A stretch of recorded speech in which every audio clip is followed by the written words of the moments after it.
It was all about back pain, and there was no education process. There was no day one, no real report of findings, a little bit, but it was pretty vague and just straight to the point. All right, let's get started. It was just basically, all right, come in for a few visits. Once the back's flared up, you're good to go. And then come back in whenever it comes back again. And knowing what I know now, I'm like, that's not what was best for me and my spine. That wasn't best for my health. And more so, I wasn't educated on what chiropractic truly was. So I didn't understand it. And therefore, I couldn't educate other people about it. And I never got it. I never got the principle and what this thing is really all about. And then whenever I met this new chiropractor, once he educated me on chiropractic, I was like, wow, why didn't I know this earlier? And I feel that's something that a lot of people will say is like, why didn't I know about this earlier if I only knew?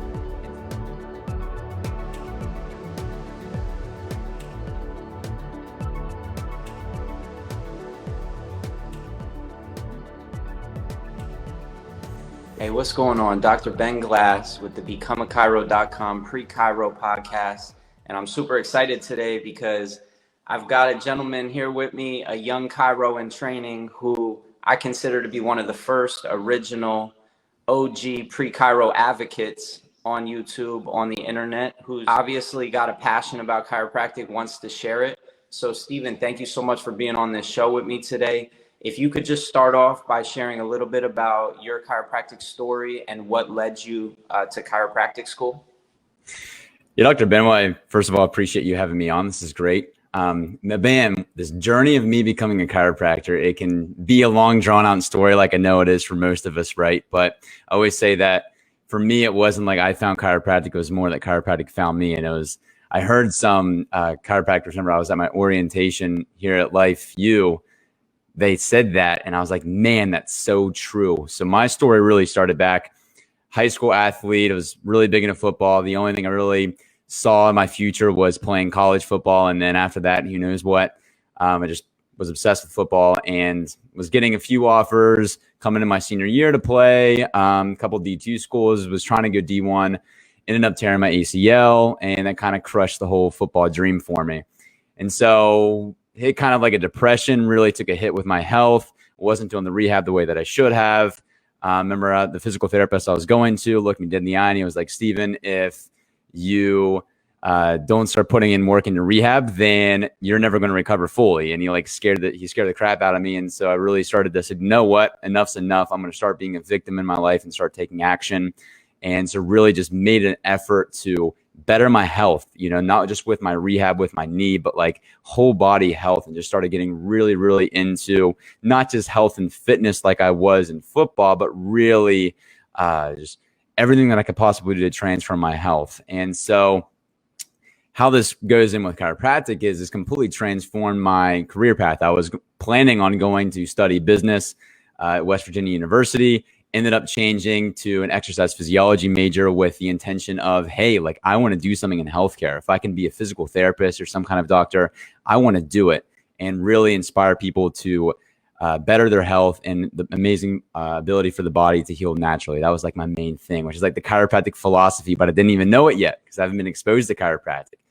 And so I was looking at what the best thing to do. I was shadowing all these different doctors. The physical therapist, I love that kind of route, but I didn't like how they kind of just rehab, and I wanted more than just rehab. I went to the chiropractor that I had shadowed initially, and it was all just about back pain and adjusting. And I was like, man, I don't want to just deal with people's back pain all day. That's great stuff, but I want more. And so I was shadowing a naturopath actually, and he had told me and I love naturopathic. It was so awesome to study and learn that stuff. And he had told me to go into med school because it had the broadest scope and you won't get laughed at. So I was like, all right, I'm bought in. So freshman year of college, was going to go to med school. Long story short, ended up becoming the vice president of the pre-med club there on campus, took the MCAT, was all bought in. About my junior year of college, long story short, I ended up getting a flare up of spastic torticollis. And so my mom recommended me to go to the chiropractor. There's this new chiropractor in town.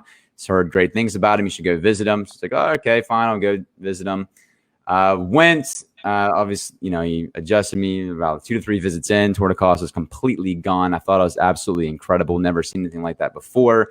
But then we had a chance to kind of talk. I went during his down hours and he started asking me questions about my future. And I kind of told him the summary up to this point. I was considering med school. but was kind of iffy about it, you know, and even so I was kind of like already bought into it. But he started to educate me about the chiropractic philosophy. He started educating me about the nervous system, and was really amazed by it. And so it really planted a seed about that sophomore and junior year. Wasn't fully committed yet, but it planted a big seed. And sometime into my junior year, I had this moment where I was like, man, I'm planning on going to med school, but I do not want to give people medication. I have zero interest in giving out medicine. Like, I want to show people and educate people that the body can heal naturally. And yet I'm going to this program where that's all I'm going to learn about is drugs and surgery. And I'm like, what am I doing? So I had to sit down with my parents, and my dad told me, he's like, Steve, this isn't the route for you. Just don't do it. And I was like, wait, I don't have to go through with this. And so had that moment of like, you know what, it became clear to me that, wow, I think I need to go an alternative route. And that's when I went back to that chiropractor, talked to him some more, and like pretty much was bought in at that point going forward. And yeah, wow. That was, the rest was kind of history. I know it's I want kind to of unpack a couple things for the students that are watching here right now. Yeah. First off, you were heavily involved in the pre-med club. That's obviously because that is the shiny object, so to speak, for college students. It's the most sought after acceptance that you can get. It tells people that you're the highest quality student, which is what people value. Second thing is you had supportive parents. You had a parent who said, oh, you don't want to go to medical school? Well, you don't have to go to medical school. So many people watching this feel pressured by their parents to go in the medical route. Third thing is that you were told by a naturopath, if you want to not get laughed at, you should go this route. And it's not specifically naturopaths, but so many different healthcare providers admire the respect that doctors get, and they don't realize the paradigm that these doctors are playing in causes burnout, causes a lot of stress and anxiety. They're under these fluorescent lights in the middle of a hospital at 4 a.m. It's an extremely difficult path to take. It's a very long path. Obviously, it's rewarding. You get to save lives in medicine, but it's not that path that you take if you're a personal trainer, a massage therapist, a yoga teacher, a college athlete, and you want to make a difference in someone's lives through improving their healing process and teaching them to go a little bit beyond what they think they know, and expanding their context just a little bit beyond what they currently are aware of. So as a chiropractor addressing neurological function through vertebral subluxation, you know, one of the most often forgotten neurological interferences and stresses to the body that people are not thinking of, not talking about. Can you speak a little bit about why you're so inspired now that you are in chiropractic school and you had this long path that landed you in chiropractic school eventually, but obviously if you would have heard about Pre Chiro earlier on in your path, how it could have maybe changed things, and why you're so inspired to be a Pre Chiro advocate today? There's a couple big reasons about what really inspires me. The first thing, and I should have mentioned this earlier, Dr. Ben, was whenever I was in high school, you know, going through football, I was in and out of a chiropractor's office. You know, I was dealing with a lot of back flares up. I had a lot of like shoulder issues and stuff just from playing football. The thing with that chiropractor, and I'm not going to try to rag him or anything, because I know him and he's a great guy and he does good care, but it was all about back pain, and there was no education process. There was no day one, no real report of findings, a little bit, but it was pretty vague and just straight to the point. All right, let's get started.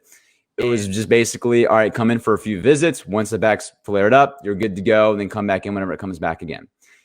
And knowing what I know now, I'm like, that's not what was best for me and my spine. That wasn't best for my health. And more so, I wasn't educated on what chiropractic truly was.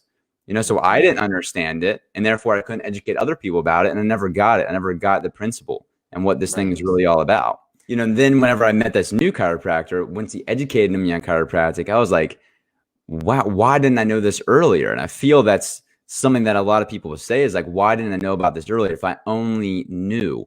And so that's why where I'm at now in my position, I realized like, wow, what a big influence this could have had on myself early on in my life going through school, had I have known and had I been properly educated about it. And so that's really what inspired me.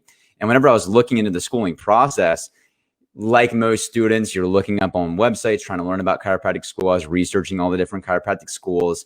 And besides all the information that's put out by the schools, there's nothing out there at the time whenever I was looking at school. And now it's kind of changing, which I'm loving.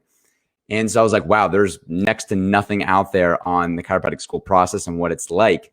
Even though I was already committed and I knew I was going to do this thing, I was like, wow, I need to share my experience and share my journey with others so that way they can learn about school and potentially I can affect and transform someone's life. And I've already met students here at school. They're like, I was debating chiropractic school or dentistry, and watching your videos, like, it committed me on chiropractic, and just I hear these stories and testimonies and I realize that, wow, like this makes a difference of just educating people on what chiropractic is. And I think it's our due diligence, because after all, the word doctor means teacher. And so I believe it's our responsibility to properly teach and educate the world.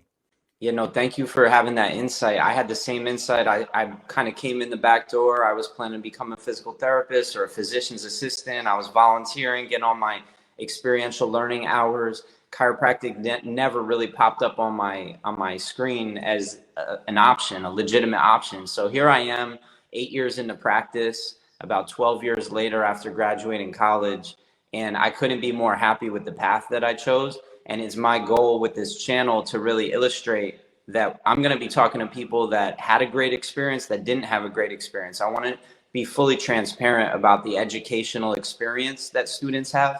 And can you talk a little bit about your student experience, specifically some of the paths that you've been attracted to, and what the experience has been like since you've been in, and where are you at in the program?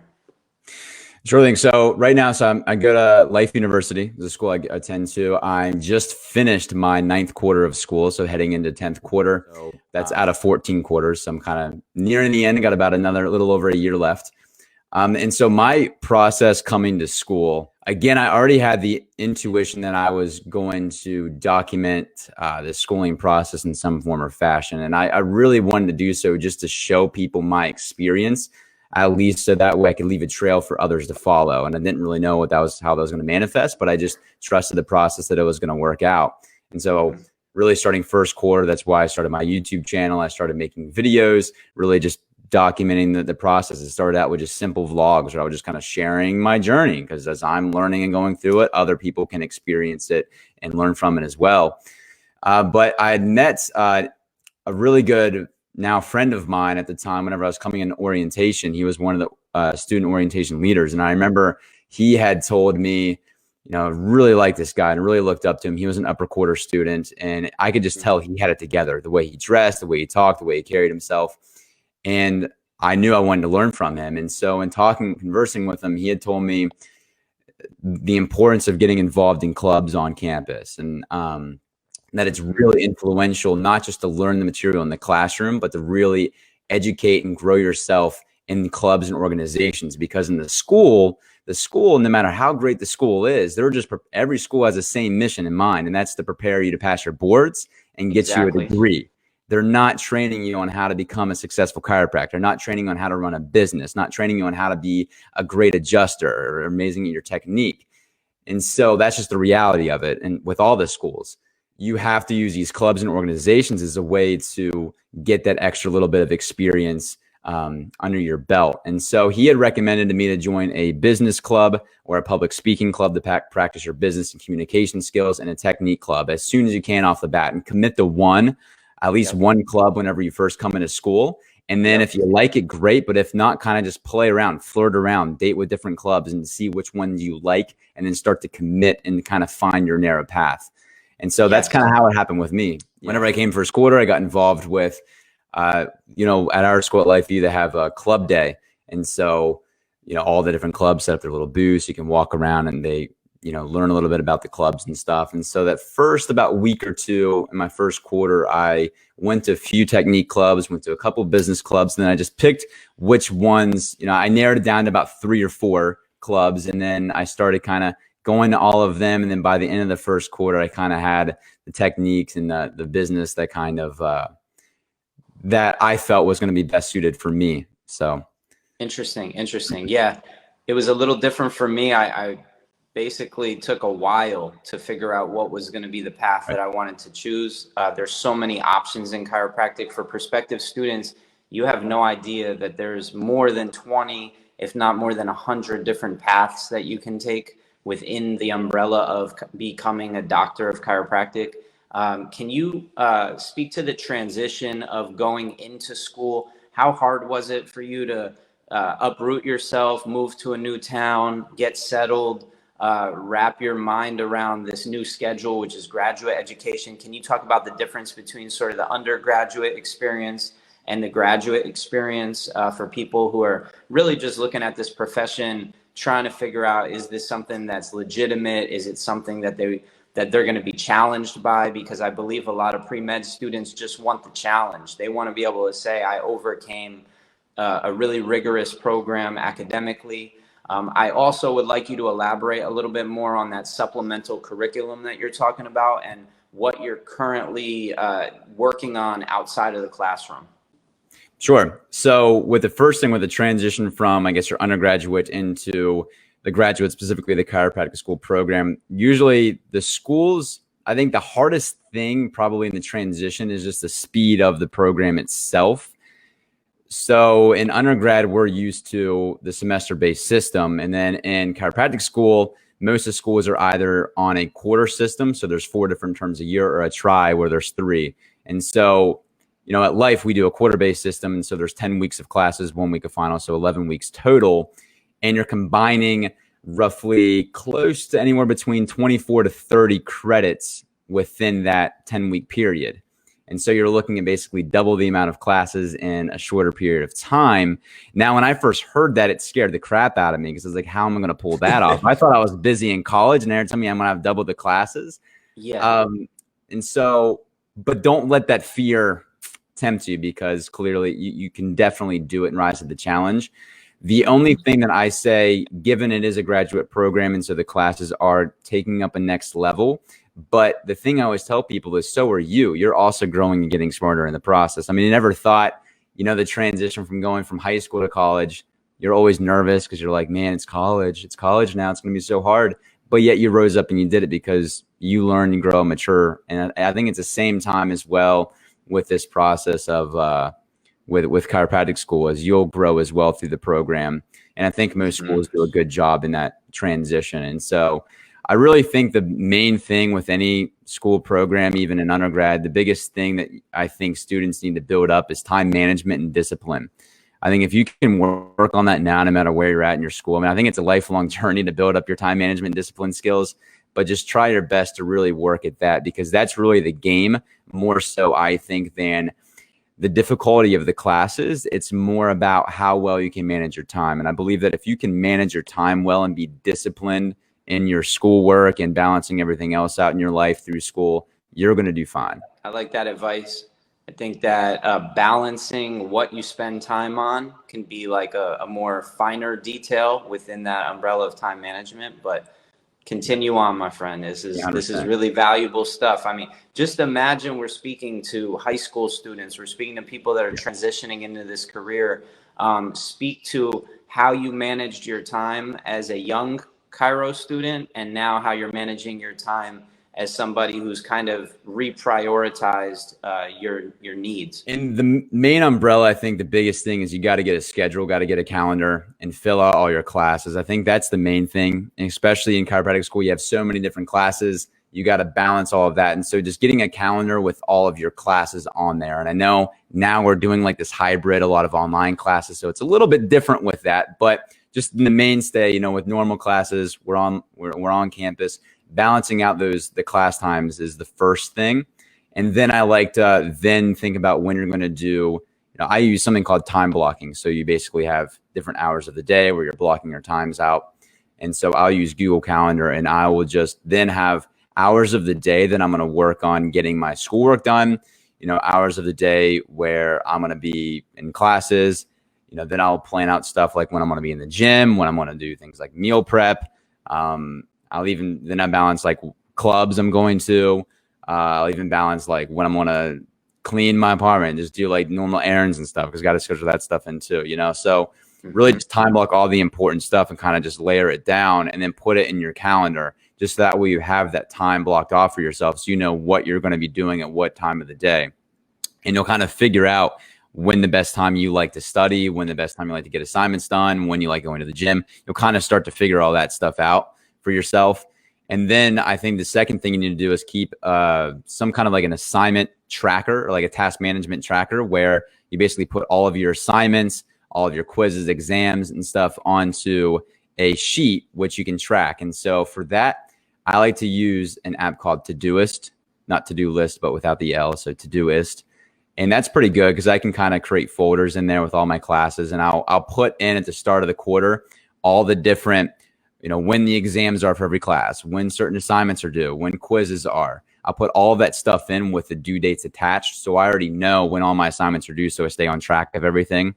And then that way you can kind of prioritize what's most important right now.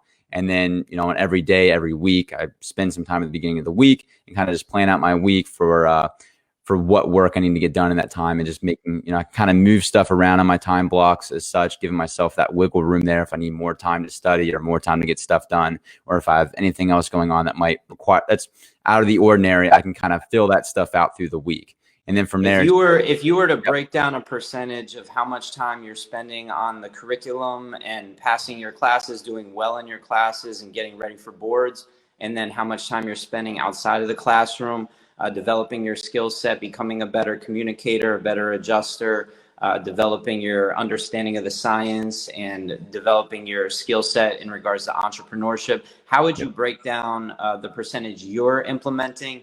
And then give a possibility of what another student might look like, some of your peers, and also what you recommend, which you might not be doing, but that you're recommending, because there's always a little bit greater expression that we could be doing, right?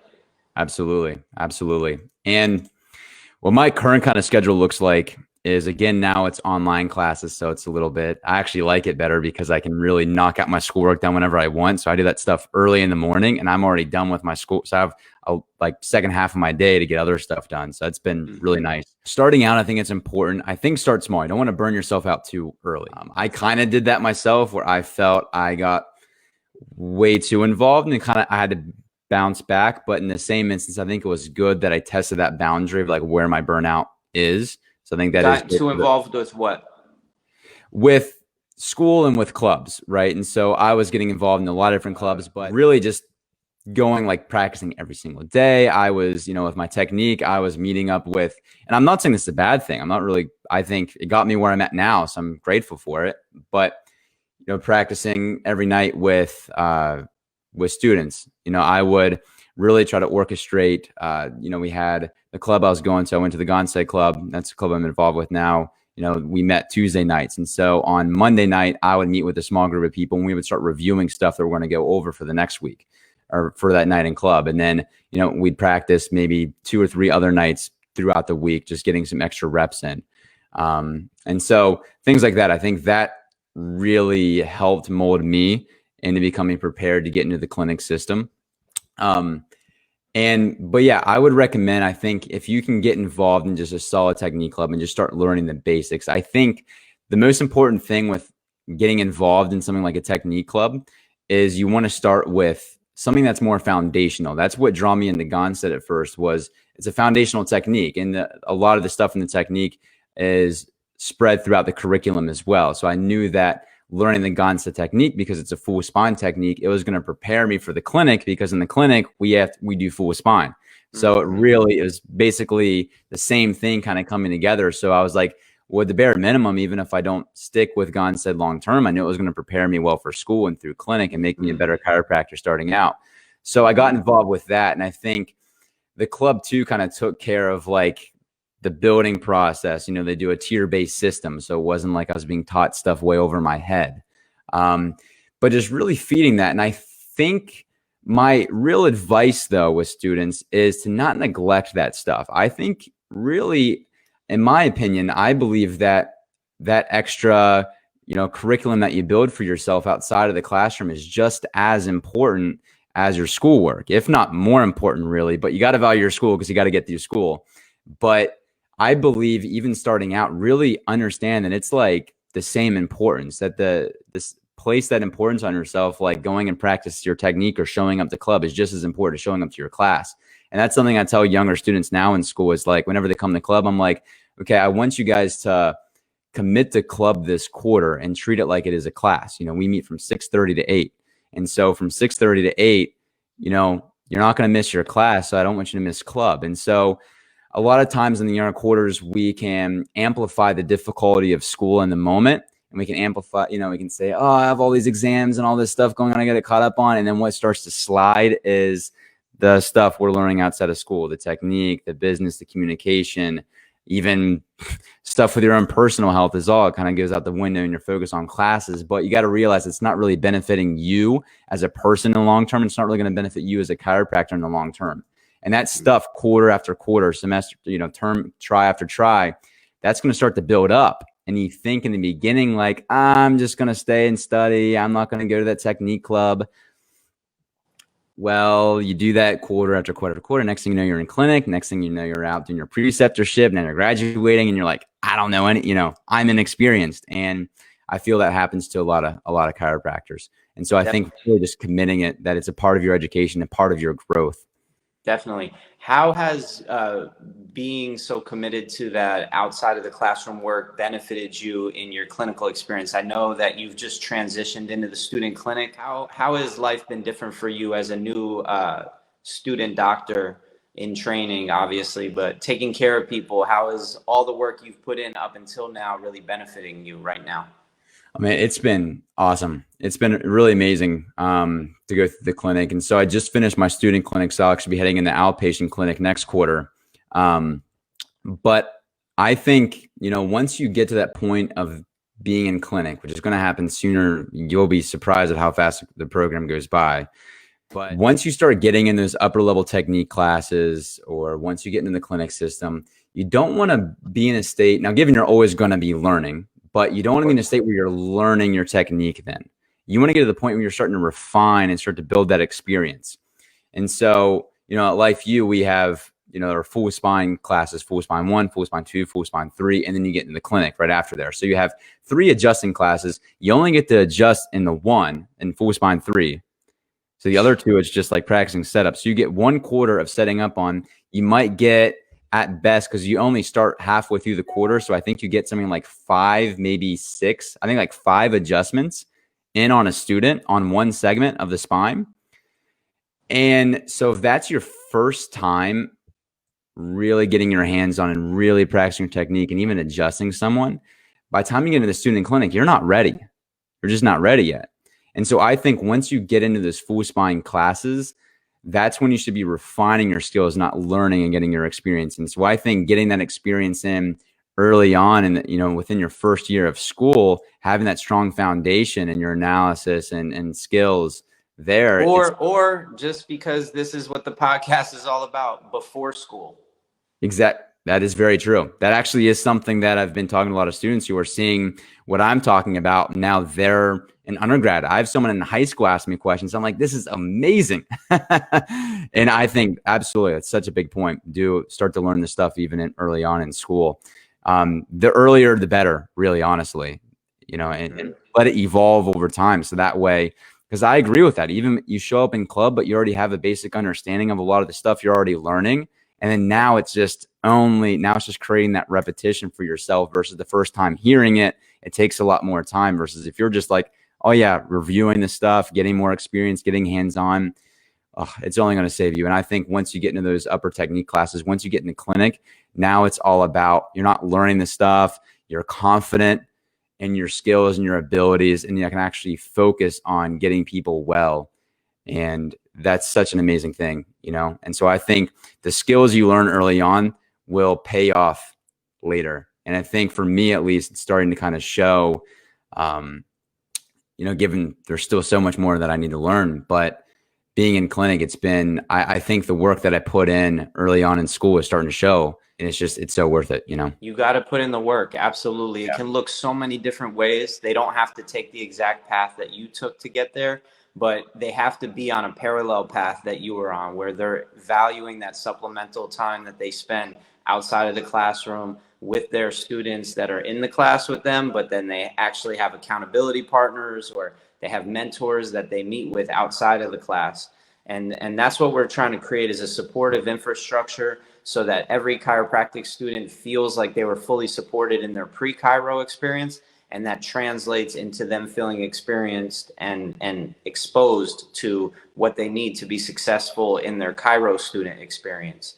right? My premise is there's 5 stages, 5 whole stages of pre-chiro, and the 5th stage is the admissions process. There's 4 stages that people are passing up or missing out on, that if they understood, if they had context and structure, that they would be showing up to chiropractic school already knowing about the clubs available to them, already having been exposed to the sciences that are unique to the different techniques or that are unique to chiropractic, because the chiro sciences are different from the medical sciences. Right? How do you communicate chiropractic to the people that you're taking care of?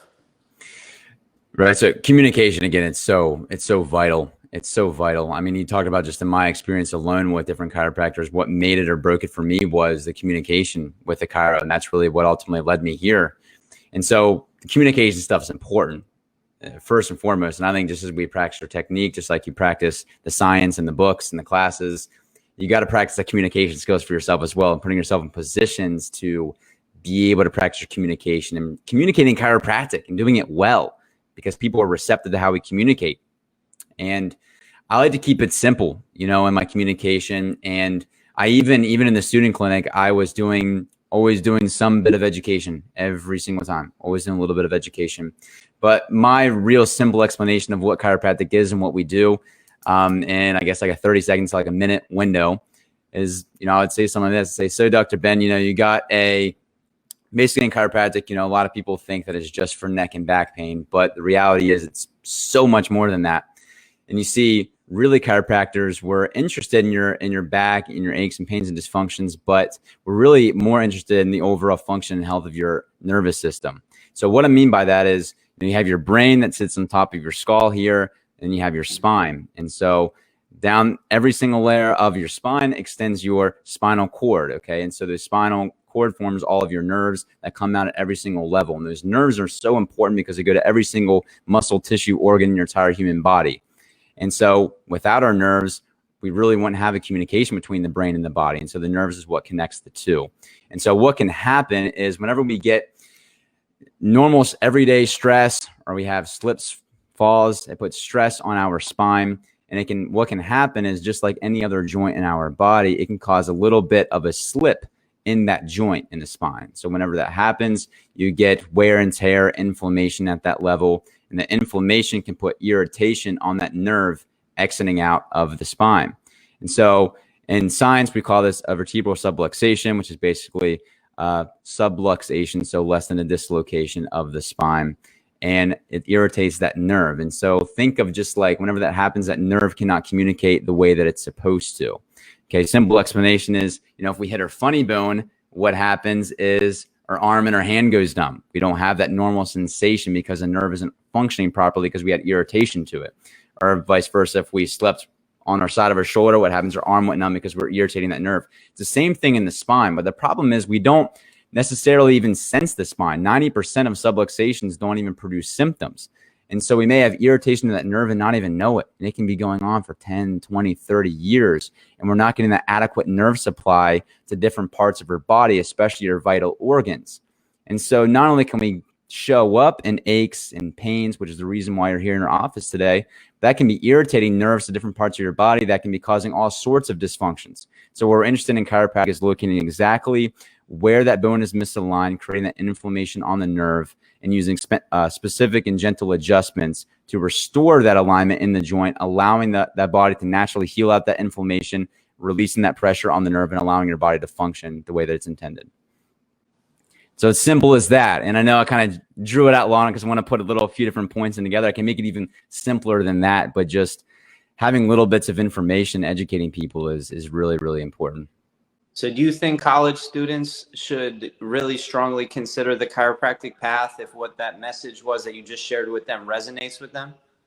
100%. And you should feed that process 100%. If you're really interested, I think nowadays in what's going on in the world, I think people are realizing that it's not about what's, science and what medicine can do for us, but it's rather what can our bodies do to heal naturally and function optimally. And so it's really about, we understand what health truly is about. And if you're interested in wanting to help people get healthier and promote the natural health message, I think chiropractic is an amazing, amazing thing to get into. And I always say too, learn more. I mean, I mentioned too, Dr. Ben, you know, I was involved with the pre-med club, and I think the pre-chiropractic is something that needs to get spread louder so students can get exposed to the chiropractic curriculum and get exposed to the chiropractic world and learn more about it. You know, I had connections in medical world. I already met people from different medical colleges in the admissions panel. I had different mentors and colleagues that are writing me letters of recommendation. Like, to have that in chiropractic would be a beautiful, beautiful thing. And like you had mentioned earlier, get students interested in, you know, for people that are committed, already learning the basics and fundamentals. So that way they're coming in with already that backbone, foundational knowledge and experience. That way they can just get started and chase their dreams and become the best chiropractor they can. Right on, brother. Yeah, I believe that our profession has the potential to come together through shared experience. And I think there's no better time for that to happen than before they arrive. And so I just want to thank you for your insights today. Thanks for sharing. It was a clean, crisp, pure message. Any student that's in college that hears this interview is going to gain a lot of valuable, detailed insights into the mind of a chiropractic student. I didn't share too much, but just know that I'm happy I'm doing this because I'm happy after 8 years in practice. And I didn't come from a chiropractic family. I came from a medical family. I was considering everything but chiropractic. And I just want every college student, anyone who's transitioning careers, to know that this is the profession of choice if you're looking to make an impact on someone's health, well-being, and natural healing process. So thank you, Stephen. Any final words on what's going on with you? If you have anything coming up that you want people to know is taking place in your world?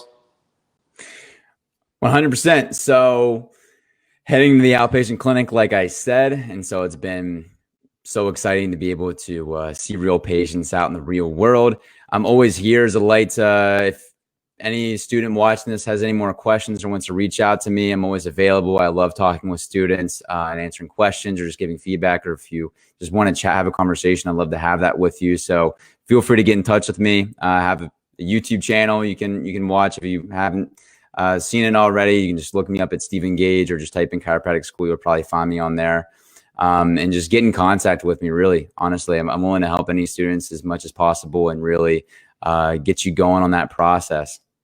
We're definitely going to try and provide you with more opportunities for that. You know, I'm with that, and I want to definitely give you the chance to directly impact students if that's what you're into, if that's what you're passionate about. We want to make that opportunity available because I believe Chiro students are the best mentors for the pre-Chiro students, right? 100%.